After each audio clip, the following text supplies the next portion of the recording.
Hello everyone, Akila here, and this week we're going to continue talking about Bible scandal. We're back on course, and this one's entitled, He Slept with His Maid.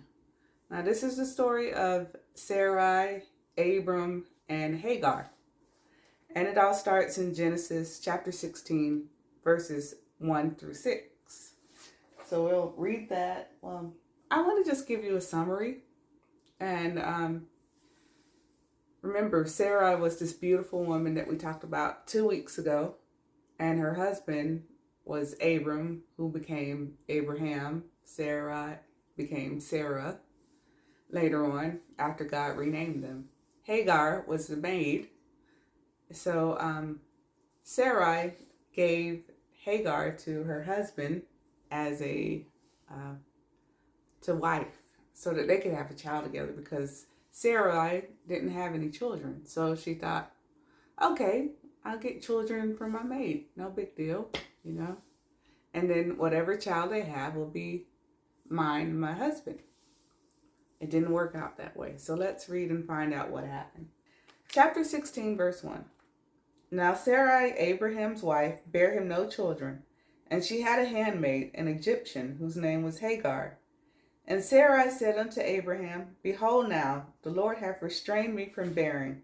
I pray thee, go unto my maid. It may be that I may obtain children by her. And Abram hearkened to the voice of Sarai. And Sarai, Abram's wife, took Hagar, her maid, the Egyptian, after Abram had dwelt 10 years in the land of Canaan, and gave her to her husband to be his wife. And he went in unto Hagar, and she conceived. And when she saw that she conceived, her mistress was despised in her eyes. And Sarai said unto Abram, My wrong be upon thee. I have given my maid into thy bosom. And when she saw that she had conceived, I was despised in her eyes. The Lord judge between me and thee. And Abram said unto Sarai, Behold, thy maid is in thy hand. Do to her as it pleaseth thee.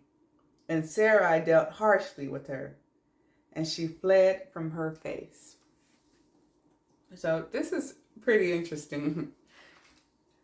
Like, how many people would give their husband to their maid so that they could have a child? And then why would Hagar hate Sarai after what she did? Well, she was the maid. She had to do the cooking, cleaning. Now she's got to have sex with her owner's husband, and then have a child with him. So wow, can you imagine having to do all that and hating her owner because she feels like she's been wrong, because now she can't marry anyone. Now she's got to be Abram's wife now.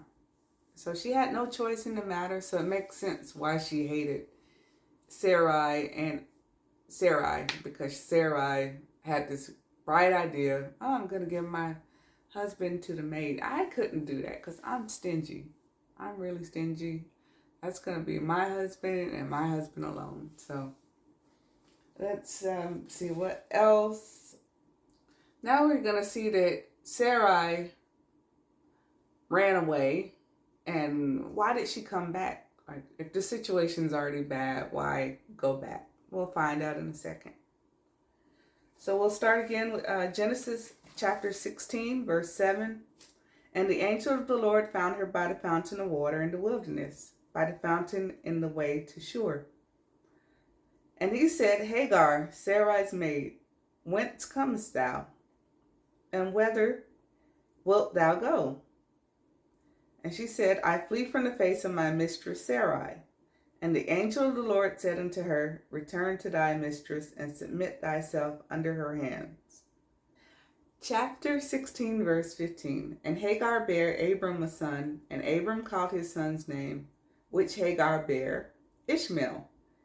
And Abram was 86 years old, which Hagar bare Ishmael to Abram. So he was 86 years old when he became a father to Ishmael. from the previous study, we know that Sarai was 10 years younger, so she was 76 years old. All right, I hope this clarified things. If you have any questions, please let me know. If something wasn't clear to you, also let me know. Oh, please remember to like and subscribe. Thank you for watching.